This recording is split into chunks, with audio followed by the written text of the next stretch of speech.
Hello friends and welcome back to Too Many Minis. My name's Ossie. I've still got my Warhammer Fest hat on. It's got a badge on it now, look. It's got a big Stormcast guy on it.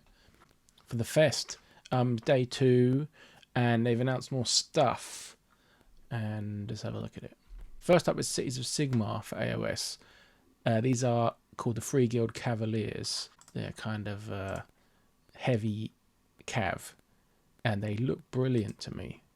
They remind me a bit of, in He-Man, there was like an armoured horse robot. They almost look like that. They're so sort of angular. But I think they look great. And I'm excited about the Cities of Sigmar stuff. A lot of the kind of Empire, normal folk range of Warhammer Fantasy Battles is my favourite stuff there. Or some of my favourite stuff. And it'd be nice to see new models in that vein. It looks like the kit has a lot of options. It looks like a really nice kit. Yeah, I'm well impressed with them. And a little side thing, my friend Simon pointed out that this appears to be some new terrain in the background, because the other piece in the background, the statue, is a piece of AOS terrain. So maybe that's a new terrain kit. And then they've shown the new sort of storyline for AOS, which is Dawnbringers. These crusades leaving out from they're calling it a twin-tailed crusade to Akshi and Gairan. The first book is this one, and it looks like it's got basically a character for each Grand Alliance. Here's the Chaos one, this phenomenal Nurgle horseman. I love this model. I think I'll be getting this just to paint. I have no business with AOS Nurgle, but that is incredible. Death get this Flesh Eater Corpse guy who goes around inspiring people to join the cause of the flesh eating. I think it's a great model. Not a massive Flesh Eater Corpse fan, but I think that's a great one. I think they've done really good models for them recently. You get a new Fire Slayer hero. It's a good model, if you like that kind of thing, like the flames coming off his hammers. And then you got a cool goblin with bat squigs. Really neat. Another good model. Looks a bit like they're all going to come in boxes to start with loads of other truth, so yeah. But then they've shown a roadmap, having the Seraphon coming, then this Harbinger book 1, and the General's Handbook. Then it's Cities of Sigmar in autumn, which I'm excited about. And then books 2 and 3 of the Dawnbringers. Then they've got another Battle Tome coming in winter. Probably Flesh Eater Corpse would be my guess. And then book 4 of the Dawnbringers. That's a really solid plan for the year for AOS. And I'm impressed with the models they've shown. The last one they showed with this giant boar riding orc thing. It's great if you're into that kind of orky stuff. That's not really my kind of orky stuff, but there it is, and people in the hall seem to be really pleased with it and impressed.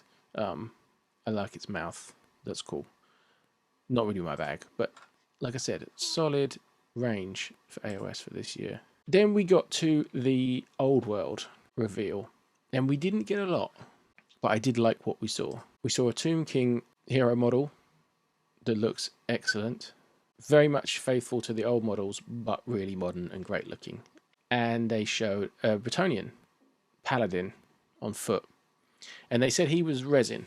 It comes with head options, different assembly options. They said he was resin. So I'd assume maybe the Tomb King is resin too. But it's another fantastic model. And they talked about the plans a bit. They said the first 2 factions they're going to be featuring will be Tomb Kings and Bretonnians. No real surprise there. And they talked about them getting books, and they talked about them getting new models, plastic and resin, and be bringing back models from the past. And on the website, on Warhammer Community, they mentioned metal as well. So they're going to be bringing back large chunks of the range. So it's not clear how much of the range is going to be made up of new models. And I just had a flick through my 2010 Citadel Miniatures catalogue, and I'm a bit concerned that a lot of the Tomb King range relies on those goofy plastic skeleton horses. They really need replacing. So I hope that we get quite a lot of new stuff for it if I'm going to be doing Tomb Kings, which I immediately went on eBay and looked at some Tomb King models. They're pretty expensive, the old ones. They definitely need to bring them back made to order or something. But the implication was sort of that there wouldn't be a launch box, as if they would be going through sort of faction by faction, and perhaps there wouldn't be a launch box. Kind of interesting, kind of weird. We'll see. They said they support all the factions of Warhammer Fantasy Battle, although they'd only be concentrating on, I think, 8 which are relevant to this time period in particular. Those are the ones that we're getting new stuff. So it was kind of less shown than you might have hoped for the old world, but it was pretty positive what we did see and hear. I think there was a lot of excitement about it in the hall going into it. Maybe it didn't quite live up to hype. People would like to see a new flashy box, but it's definitely good stuff. For the Heresy bit, they showed a big plastic Cerastus class knight, and that's exciting if you like knights. And here's a big plastic one. It's going to be a lot better than the resin one for money wise, and easy to convert. It's a big release, and a very popular thing they revealed was Mark 6 jump assault squad. They're just a render, so I guess I don't know how far along they are, but they do have a timeline for them, so we'll see. Then they basically said a bunch of stuff that's coming and showed a roadmap. Now in this image here, you can see the roadmap says armor mark update, and there's a clearly Mark 3 Marines there, so it looks like in autumn at least Mark 3 plastics will be replaced by a new Mark 3 plastic kit with pointy things on the top of the helmets and stuff. That's kind of interesting. They also said there was a new dreadnought coming. There's a Deredeo in the background, so you'd have to imagine a plastic Deredeo dreadnought will be coming too. And the roadmap looked like this. Vindicator siege tank will be new. Evander Garius and Varen Asharon. I'll show you them in a second. They're new characters that go in this with the Siege of Chthoniya book. The Knight Lancer in plastic. New characters and upgrades in resin. More Lords of War. That's interesting. Can I have a plastic Mastodon, please? I don't need a plastic Thunderhawk, but I'd like a plastic Mastodon. Dreadnought, I think that's that Deredeo one. The armor mark update, as I said. A Primarch in resin. We've only done Horus of the second round of Primarch models, so that'd be interesting to see they do. I bet it's Rogel Dawn. A mystery army release, they said, and they did talk about non-marine stuff coming up. So some sort of Imperial thing of some sort, or demons, could be interesting. That plastic assault squad, big thing that a lot of people wanted. New characters and upgrade, and new characters and upgrade through winter and spring, so not much info there. Legion command squad in plastic, that's interesting, and melee weapons. So I guess they'll be selling the melee weapons like they've done the special weapon and heavy weapon upgrade sprues for the Mark 6 kits. So between those things, you can probably make a lot of what you want in plastic. No sign of breaches there in plastic, but a solid ticking off of what people want from Heresy. Here are the characters they showed. Varen Ashahadan. It's a Sons of Horus character. And he looks good. And Lord Castellan Evander Garius. There's like a slightly rogue Imperial Fist leader on Chthoniya. Glamorous model. And I think that will make people happy. So it's a solid roadmap ahead for Heresy. I guess they didn't show anything that great and flashy and new apart from the Knight. But what they have in the roadmap is a really solid year of releases. And then, possibly most excitingly, they ended with this transmission.